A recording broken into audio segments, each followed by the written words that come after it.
Okay, so yesterday I was doing the show and I couldn't figure out what Greg Joyce from the New York Post posted. And I contacted Greg Joyce. I DM'd him. I sent him an email on the New York Post. And I even sent him a tweet where I asked what a two-up bullpen session means. Now, Rick Talks Baseball is on TikTok, and he does all baseball stuff. I asked Hal. I asked Jason. Lenker, I sent him something. He's in Disney World. Didn't get back to me. No one said. Jason said I couldn't even find it on Google.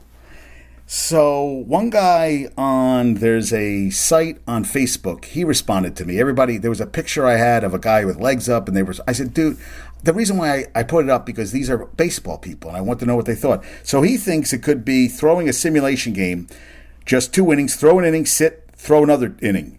It's the same as up downs. Thank you, Derek Bartley. Now, I don't know if that's the answer. That's what I'm going to go with now because no one really can give me an answer. And it kind of pisses me off that I reached out to a guy and he can't get back to me. You know, I mean, this is the thing. Someone's actually interested in what he wrote and, DM him. Everybody has a phone these days. I'm sorry. He's not busy 24 hours a day. It takes 5 seconds to get back to me. He could give me a goddamn response and I'd be done with it. But no, he can't respond. And Hembekitis, who is on Get Up with Greeny, I sent it to him. No one's responding to me. No one. It happens. But, I wanted to get that off my chest. Also, went to the gym today. My parents have a gym in their complex. And some woman is on a treadmill with like bands around her waist. Now, my parents live in a complex where you could run hills for hours. That's how good the hills are here. They're amazing hills to run up. But no, she decides to blast her fucking boombox the whole time, and I just snapped because I'm wearing noise cancellation headphones and the fucking bitch is goddamn blasting music. And I was like, really? I need to hear this shit like I need a hole in the head. I'm like, honestly? Really? So she said, you could have been nicer. I guess you're having a bad day. I go, sweetie, I'm not having a bad day. There's gym etiquette. You don't play a boombox in a gym. You know what? That's what headphones are for. Use your headphones. You're on a goddamn treadmill. It's 80 degrees outside, and you're working out on a fucking treadmill inside. Are you fucking kidding me? And you have a hill, so you're doing bands on a treadmill because you're trying to, when you could walk outside, walk the hill, and get the same exact workout, even a better workout, because your foot is implanted the same exact time like it does every time on a fucking treadmill. But I digress. And I was like, she's like, you're having a bad day. You could have just been nicer.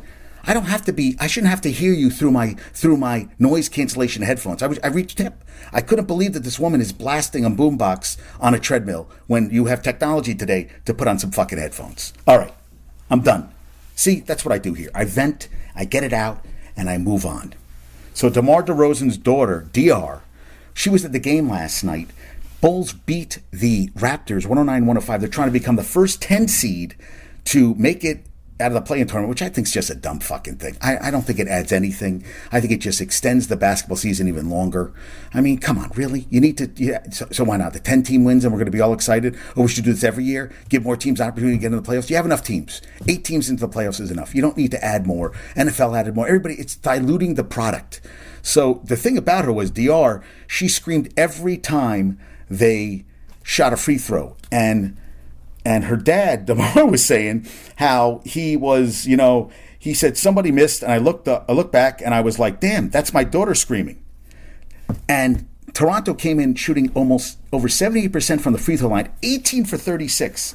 They were up 19 at one point, 9 going in the fourth. They got outscored 13 in the fourth quarter. You had Levine had 39, DeRozan had 23. Van Vliet had a good game. Barnes, I mean, you had guys putting up points, but hey, and now they go into Miami, but DR is not coming to the game. DeMar says she is school, which, I understand. But so she's not coming to the game, and they got the win, and we'll see what happens. The Bulls are 3-0 against the Heat, and the Heat might do some lineup. Kyle Lowry might go into the starting lineup. There might be a couple other changes. I mean, they didn't play well. They got out-rebounds, second-chance points. Everything that could go wrong in a basketball game did for the Heat against the Hawks. And I saw that someone had put up that Trae Young got into an argument with one of the assistant coaches in the first quarter. These guys get pissed off. It's also playoff atmosphere. Guys get upset. They should all be calm on the sidelines. No. You know what? They were pissed. Things aren't working, and, they worked it out. I'm okay with that. I am. Jokic finished the year with 29 triple-doubles, double. Sabonis had 14, Doncic had 10, and Morant had 7, and Giannis had 6. So, and then yesterday, New Orleans was the 9. They lost to OKC, so both 10s are going to have a chance to move on. They're going to play Minnesota next. Both games are Friday. A game should be today and a game tomorrow, but no, both games are Friday. Doesn't make sense. Have a game today, have a game tomorrow, and actually it helps the teams by giving them an extra day off. I think it does. I mean, I feel like, so they're going to get an extra day off. The Bulls will not. Yeah, the Bulls are getting one day off, but Minnesota is, well, I guess the highest seed, they get a day off. But SGA had 32. Josh Giddey had 31 points, 9 rebounds, 10 assists, and Lou Dort had 27, 3 combined for 90, and they beat New Orleans. So OKC has a chance against Minnesota, and the Bulls do. We'll see what happens going forward. I mean, those 3 guys put up numbers like that. They're going to be a tough out going forward. We'll see what happens. Siakam at 32. I saw Fred VanVleet at 26 points, 12 rebounds, 8 assists. Is he going to opt out? He could be up for a new contract. 7 for 13 from 3. Yeah, I mean, Scotty Barnes at 19 points, 10 rebounds, 2 steals, 2 assists. He made some nice plays, but hey, you know what? You can't blow a 19-point lead.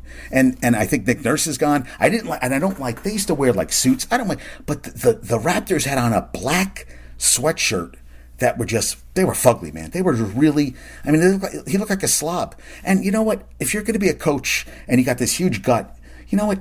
I know it's a stressful job, but you know what? You have a coaching, you have a training staff and everything. Dude, Nick, you got to get in shape. These coaches they're in terrible shape. You're coaching athletes. I'd like my coach to be in pretty good shape. I don't need to have a fat schlub on the sidelines. I need coaches to be a little healthier. But hey, I digress. We'll see what happens going forward. Maybe I can start training all of them and they can get in better shape, and that's a possibility. Well, why not? Maybe make it you know what? Why not? Why not? And Hurricanes at the Panthers tonight. Panthers win. They will get if the Devils win tonight over the Caps and the Panthers beat the Hurricanes, that means the Panthers Devils would play first round, and the